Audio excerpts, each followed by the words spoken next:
On va maintenant voir comment on fait pour résoudre l'équation de la courbe de remous avec Mathematica.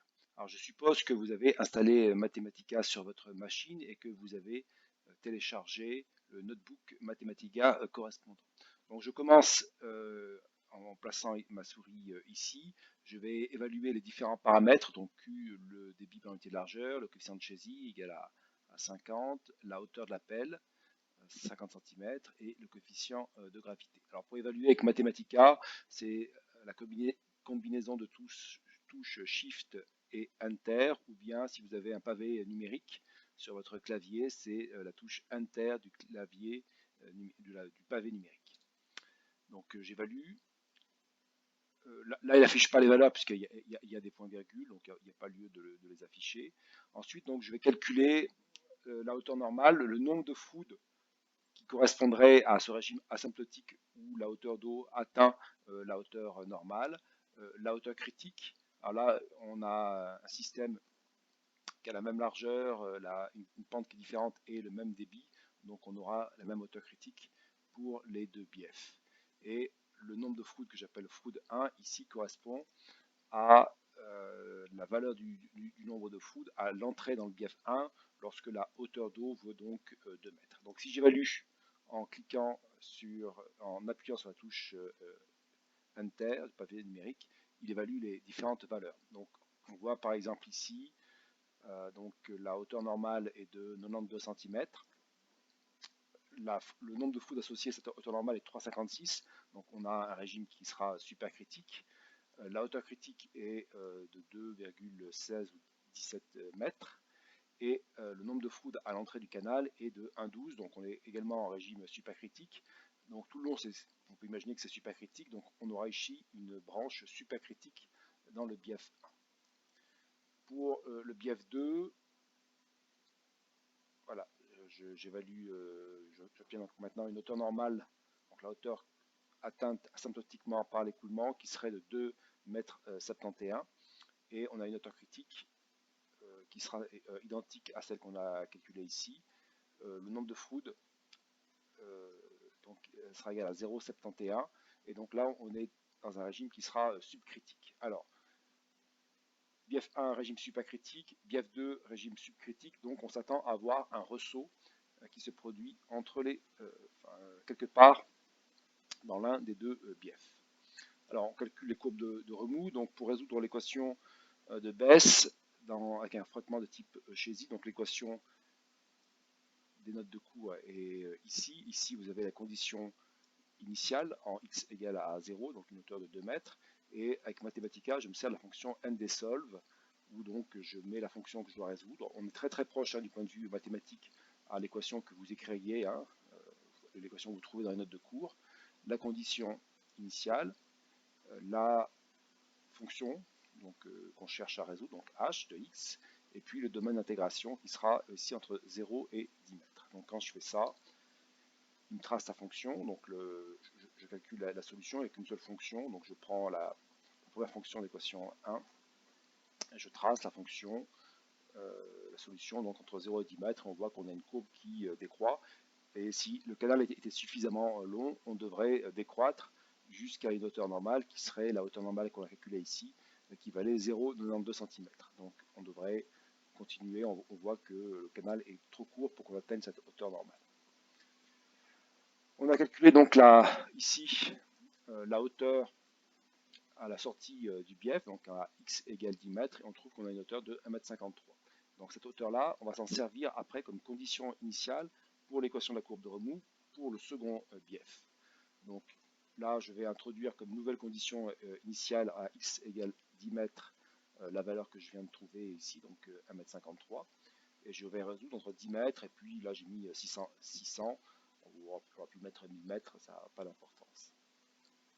Alors quand on fait ça, Mathematica s'arrête et il vous dit qu'à x égale 90,3 mètres, vous avez une singularité qui a été détectée et qui correspond donc au moment où h de x est égal à la hauteur critique. À ce moment-là, donc cette hauteur critique, on l'a calculée ici, qui valait la hauteur critique qui valait 2,16 m. Donc, si vous regardez ici, dès qu'on arrive à cette valeur critique, dès que la courbe de remous intersecte la hauteur critique qui serait ici, on a le dénominateur ici qui est égal à 0 et on a donc une singularité. Donc le calcul s'arrête.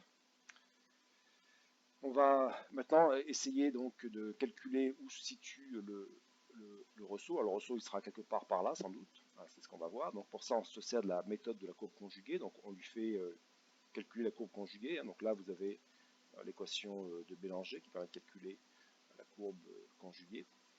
Et donc là on a donc la courbe de remous dans le bief 1 qu'on a calculé tout à l'heure, la solution 1.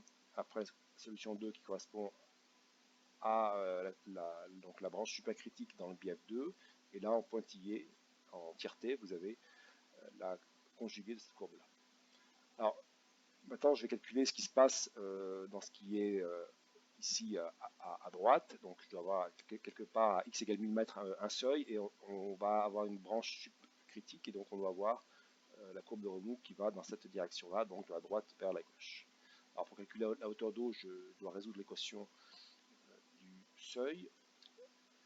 Là, il vous dit que quand vous essayez de résoudre l'équation du seuil, il vous dit qu'il est incapable de résoudre précisément et que donc ça, il y a un problème de précision numérique, c'est pas trop bien grave, mais vous voyez que vous avez trois solutions. Donc il y en a une qui est ici négative, qui ne vous intéresse pas, mais vous voyez qu'ici il y en a deux, donc vous ne savez pas laquelle prendre. Donc pour ça, il faut vous rappeler que si je trace la charge en fonction de la hauteur pour un débit constant, vous allez avoir deux solutions possibles.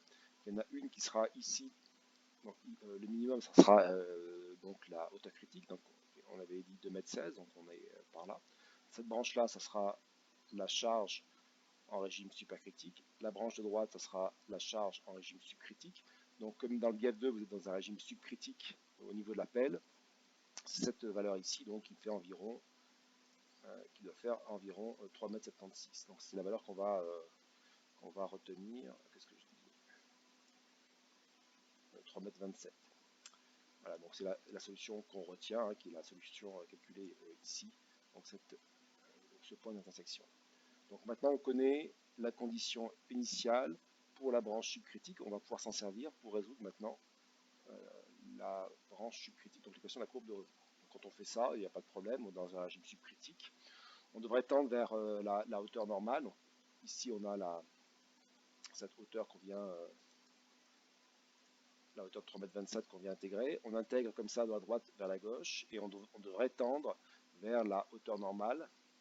Cette hauteur normale, donc, qui était de 2,71 m.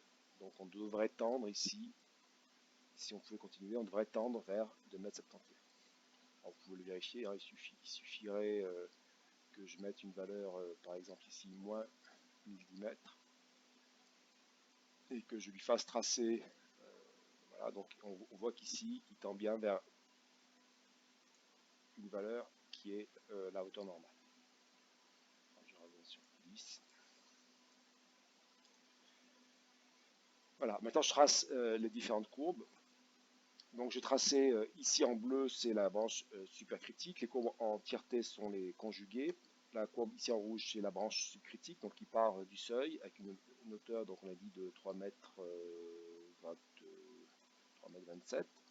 Et puis on avait intégré de la droite vers la gauche. Et le ressaut va situer donc au point d'intersection de cette courbe-là avec la courbe ici en tireté. Donc on a le ressaut qui doit se situer là, à l'aplomb ici, donc ici. Vous pouvez vérifier que si vous prenez donc la conjuguée de la branche subcritique, donc cette courbe-là, elle va également intersecter la branche supercritique en ce point-là, et donc vous allez trouver exactement ici les mêmes points. Donc vous preniez une courbe ou l'autre, ça sera le même résultat. Donc vous trouvez, donc là vous le vérifiez d'ailleurs, hein. Je calcule la conjuguée de la solution 2 et je recherche le point d'intersection avec la courbe 3, donc la branche subcritique. Ça me donne 37,82 mètres. Et si je fais l'inverse, donc au lieu de calculer ça, je calcule ça, ça me donne la même abscisse.